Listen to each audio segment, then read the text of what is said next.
हे मुनिष्तम, उत्पन्न होने के पश्चात अनंतर बाह्य वायु का स्पर्श होने से अत्यंत मूर्छित होकर वह जीव बेशुद्ध हो जाता है। उस समय वह जीव दुर्गंधयुक्त फोड़े से गिरे हुए किसी कंटक विद्ध अथवा आरे से चिरे हुए कीड़े के समान पृथ्वी पर गिरता है। उसे स्वयं खुजलाने अथवा करवट लेने की शक्ति भी नहीं रहती। वह स्नान तथा दुग्धपान आदि आहार भी दूसरों की ही इच्छा से करता है और पवित्र मलमूत्रों से सने हुए बिस्तर पर पड़ा रहता है।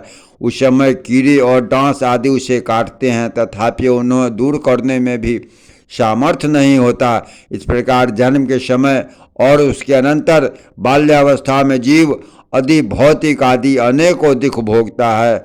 अज्ञान रूप अंधकार से आवृत होकर मूढ़ हृदय पुरुष यह नहीं जानता कि मैं कहाँ से आया हूँ, कौन हूँ, कहाँ जाऊँगा, मेरा स्वरूप क्या है, मैं किस बंधन से बंधा हूँ, इस बंधन का क्या कारण है, अथवा यह कारण ही प्राप्त हुआ है।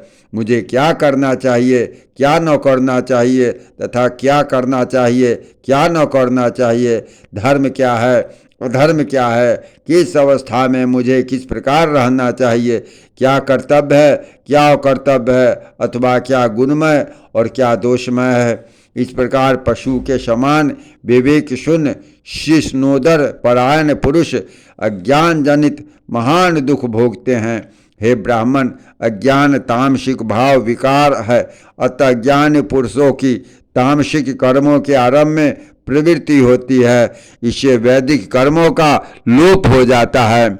मनुष्यों ने कर्म लोप का फल नरक बतलाया है, इसलिए अज्ञानी पुरुषों को इहलोक और परलोक दोनों जगह अत्यंत ही दुख भोगना पड़ता है।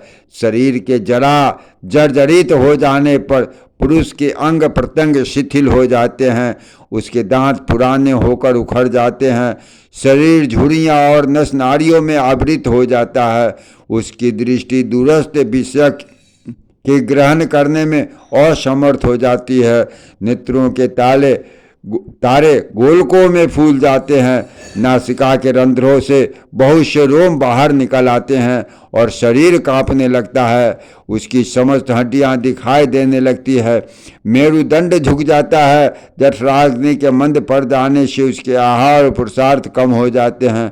उस समय उसकी चलना फिरना, उठना बैठना, सोना आदि सभी चेष्टाएं बड़ी कठिनता से होती है। उसके स्रोत तथा नेत्रों की शक्ति मंद पड़ जाती है तथा लाल बहते रहने से उसका मुख मलिन हो जाता है।